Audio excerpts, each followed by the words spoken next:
Toto dievča si pamätá svojich 10 minulých životov. Ako náhle sa Joey Wareaway vo svojich 3 rokoch naučila rozprávať, začala hovoriť rodičom o tom, ako žila vo svojich minulých životoch.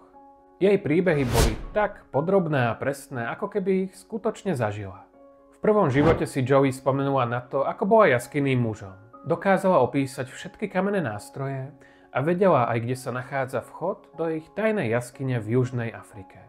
Najťažšie spomienky mala Joey na minulý život, kde žila ako otrok na lodi v Egypte. Dokázala popísať podrobne aj metódy, ktorými otrokov mučili. Malé dievča tiež tvrdilo, že bolo začiatkom 90. rokov vnučkou prezidenta Juhoafrickej republiky Paula Krugera.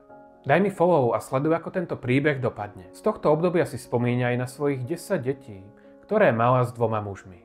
Všetky detaily, ktoré z tohto minulého života popísala, sa zhodovali s realitou. Podarilo sa jej stretnúť aj dokonca s jej údajnou dcérou, ktorej bolo už 90 rokov. Po dlhom rozhovore starenka zdelila médiám, že také súkromné záležitosti a rodinné tajomstvá môže vedieť skutočne len jej mama.